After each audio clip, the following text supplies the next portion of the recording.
Happy New Year at magandang umaga po sa ating lahat. Narito ang ating weather update para sa unang araw ng ating bagong taon, January 1, 2026.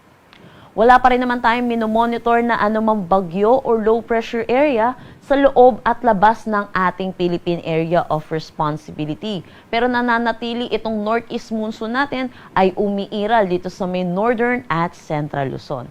Samantala, meron din tayong easterlies or yung mainit at maalinsangan na hangin na nanggagaling sa dagat Pasipiko na umiiral naman dito sa malaking bahagi ng ating bansa.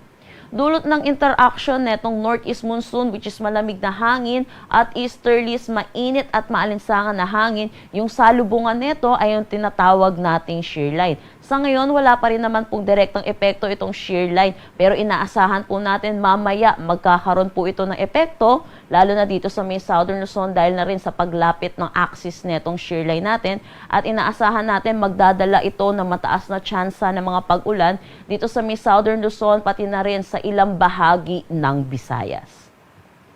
Para sa magiging panahon natin ngayong araw dito sa Luzon, dulot nga po netong shear line, yung paglapit netong axis neto, inaasahan natin mataas ang tsansa ng mga kalat-kalat na pag-ulan dito sa buong Bicol Region, Mimaropa at dito sa May Quezon. So pinapaalalahanan po natin mga kababayan po natin, mag-ingat po sa mga posibilidad ng mga flash flood at mga pagguho ng lupa, dulot na rin ng moderate to at times heavy rains na posible nilang asahan. Para naman dito sa Metro Manila at nalalabing bahagi ng Luzon, magiging maaliwalas naman ang ating panahon. Asahan natin ang bahagya hanggang sa maulap na papawirin na may mga isolated light rains.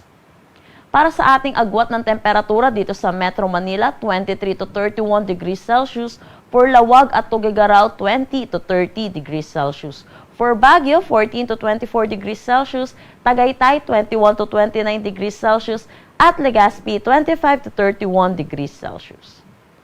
Para naman dito sa may Palawan at Western Visayas, inaasahan natin makakaranas din sila ng kalat-kalat na pag-ulan dulot din netong shear line. Pero para naman sa nalalabing bahagi ng Visayas at buong Mindanao, maaliwalas na panahon naman ang kanilang aasahan, pero asahan din po natin yung init at alinsangan, lalo na sa tanghali hanggang hapon na may mataas na tsansa ng mga localized thunderstorm pagdating sa hapon at sa gabi.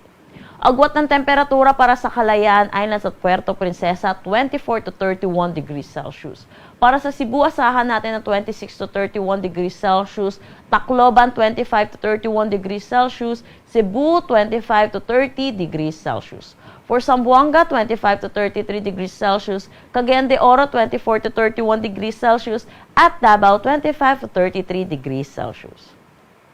Dulot ng bugso netong northeast monsoon, nagtaas tayo ng gale warning dito sa may Batanes. Pinapaalalahanan po natin mga kababayan po natin mangingisda at may mga sasakyan maliit pandagat, delikado po muna pumalaot dito. At sa mga susunod na araw, dulot netong surge netong northeast monsoon or amihan, inaasahan natin dadami din yung areas na under ng gale warning. So pinapaalalahanan po natin mga kababayan po natin, tutok po tayo sa nilalabas na updates ng Pag-asa. Ang sunrise mamaya ay 6:21 a.m. at ang sunset mamaya ay 5:37 p.m. Para sa karagdagang impormasyon, bisitahin ang aming mga social media pages at ang aming website pag-asa.dost.gov.ph. Muli, mula sa DOST Pag-asa, Happy New Year po at magandang umaga!